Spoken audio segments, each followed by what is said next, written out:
Mēs atrodamies Skaiskalnē, aptuveni 80 km no Rīgas. Tālajā 1936. gadā tieši šeit, savā vizītē pa Zemgali, viesojās tā laika Latvijas valsts un ministru prezidents Kārlis Ulmanis. Taču šobrīd šeit stāvu es, jūsu raidījuma vadītāja Sandija. Un aiz manis tālumā jūs redzat Skaiskalnes katoļu baznīcas torņus, ar ko arī tuvākajās minūtēs jūs centīsimies iepazīstināt.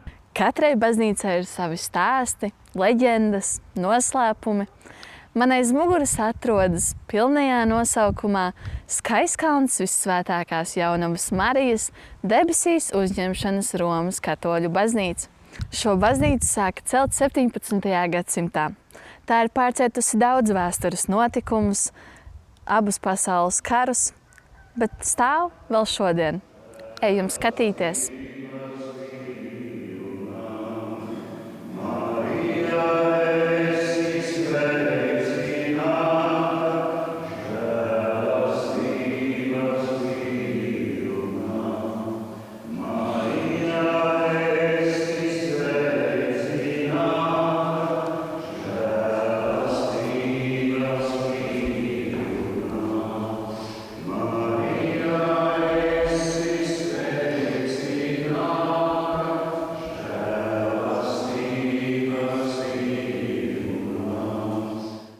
Šī patreizējā baznīca nav pirmā baznīca Skaiskalnē, un ar pirmo baznīcu saistās stāsts, tad, kad nonāca īpašumā Johanam von Bergam Karmelam šī vieta.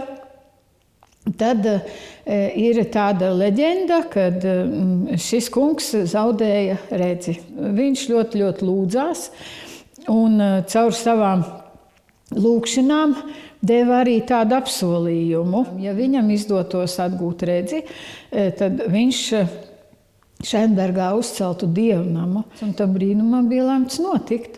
Tobrīd, kalpot Skaiskalnē, tika uzrunāti jezuītu ordeņa pārstāvi, kas šeit ieraudzīja ģeogrāfiski izdevīgu vietu kalpošanai, jo viņu mītnes atradās Jelgavā, Daugavpilī un Viļņā, kas savā starpā atradās tālu viena no otras. Tāpēc šeit viņiem būtu tāds kā viduspunkts. Tika lemts, ka jāceļ ir iespaidīgs dievnams. Tas, kas redzams šodien.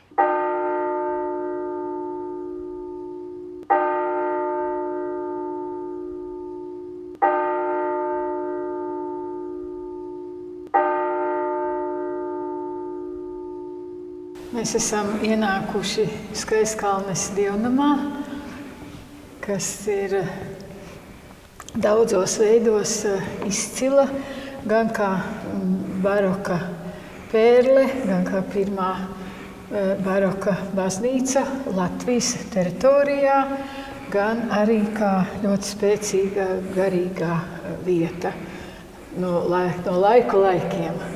Altāris tādos mērogos ir sevišķs Latvijā tādēļ, ka Rundāles pils vēsturnieks un zinātnieks Dainis Bruģis to ir raksturojis kā augstāko altāri Latvijas dievnamos.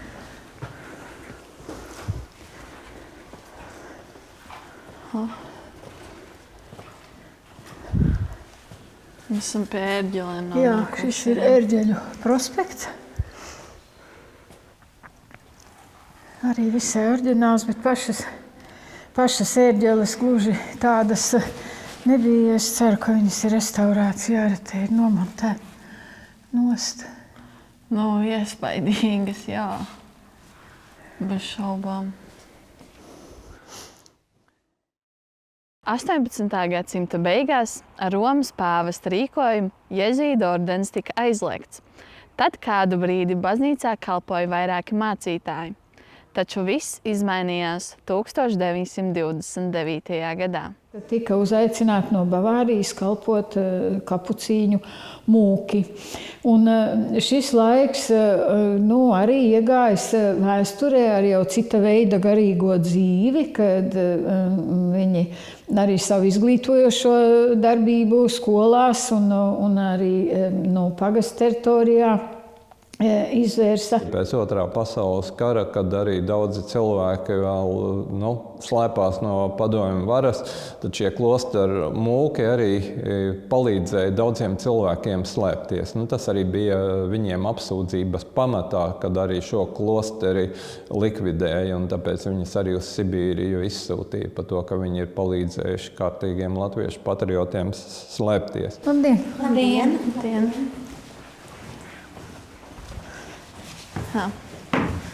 Tagad mēs dodamies kur? Mēs tagad dodamies uz torni. Atjaunotajiem baznīcas torņiem dodamies. Torņi 23. gadā tika pabeigti atjaunot. Un tā. Tur būs jāpaceļ lūka.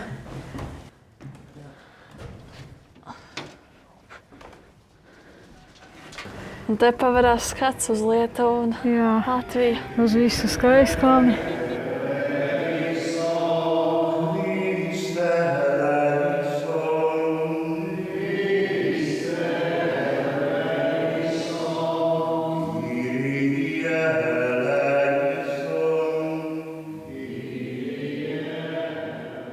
Un tā ir tā robeža starp Latviju un Lietuvu tieši. Jā, tilts tā tad pa vidu.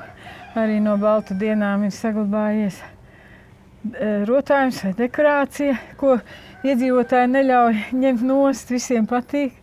Tā simboliski. Jā, no šejienes viņš tā tik labi neredzas. Un tagad, ja mēs uzkāpjam šeit, mēs arī varam saprast, kāpēc tad drucināja tos torņus nost, jo tu visu ļoti labi pāredzi. Un ļoti tālu paskatu tur. Kilometriem. Tad sākās padomju laiki. Daudz grūtāka laika baznīcām. Šajos gados baznīca tika aplikts ar lieliem nodokļiem, un tās viens pēc otras tika pārņemts padomju varas ietekmē. Taču Skaiskalnes baznīca bija viena no tām retajām, kas savu darbību turpināja visu okupācijas laiku. Taču 100% kontroli pār savām teritorijām baznīca atguva tikai pēc neatkarības atjaunošanas. Ilgāku laiku tur viņiem nebija pieejamo līdzekļu, lai kaut ko varētu tā nopietni atjaunot. Ja. Tās ieceres jau bija visu laiku, jau skatās senās bildes, kādreiz baznīcai bija 2 tādi smuki torņi, un tagad viņu nav. Vai ne? Tad saprotams, ka loģiski rosās arī tāds jautājums. Vajadzēja nākt attiecīgi mācītājiem Andrejam Mediņam. Viņam izdevās piesaistīt pietiekami naudas līdzekļu, idejas bija pietiekami spēcīgas arī, un baznīca atjaunota, abi torņi ir kā dzīvi, un arī klostera ēka tagad būs atjaunota pilnībā. Kopš Andreja Mediņa iecelšanas par Skaiskalnes baznīcas priesteri ir atjaunot ne tikai baznīcas torņi un klostera ēka, bet uzsākt arī iekštelpu restaurācijas darbi. Darbs nav viegls un process ir ilgstošs. Un restaurācija turpinās vēl šodien. Tur ir milzīgas naudas summas, un to nevar vienā procesā. Mums ir pa posmiem sadalīts. Visa restaurācija sākās ar kanceli, pa posmiņiem no Kultūras kapitāla fonda, un tad jau arī ķērās pie altāra. Altārim ir pats augšējais stāvs, pilnībā noslēdzies. Domāju, ka ja reiz mums ir iespēja apmeklēt kapenes, tad mēs varam nokāpt arī kapenē. Tad mēs varam doties uz kapenēm. Uzreiz jau, man liekas, var just tā augsti paliek. Jā. Un mazliet neomulīgi. Sajūta kā pagrabā dotās. Jā, šeit ir maza telpa un jā, tu var redzēt. Tās mirstīgās atliekas. Re, kur apakšā ir kāds tur guļ. Jā.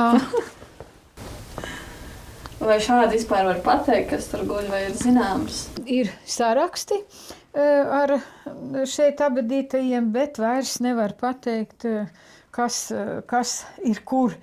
Jo te bija diezgan liela postaža, un tad arī pēc pēdējās pēdējās postīšanas un apzakšanas tika aizmūrēta eja ciet uz kapenēm. Mēs dosimies arī uz otru pusi, ja? Dosimies uz otru Tā, pusi. droši. Tu nemaz to droši nav. Bet nav tik traki. Ir zināms, varbūt nojaušams aptuveni, cik gadus viņi šeit jau guļ. Ja pieļauj, kad lielākā abedīšana ir beigusies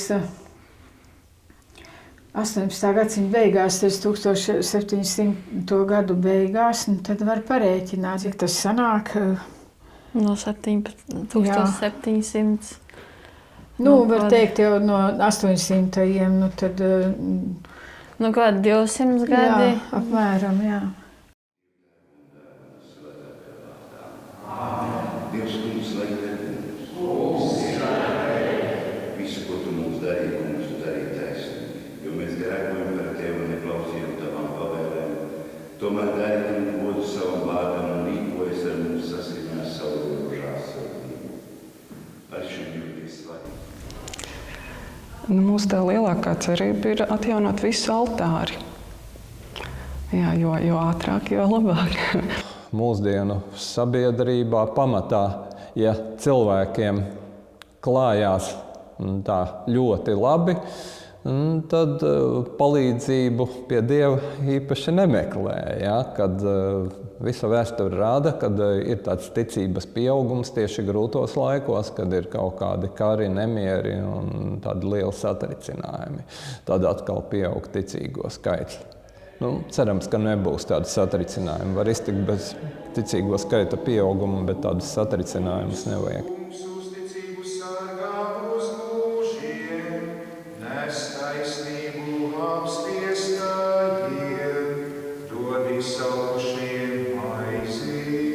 Kungs brīvs dara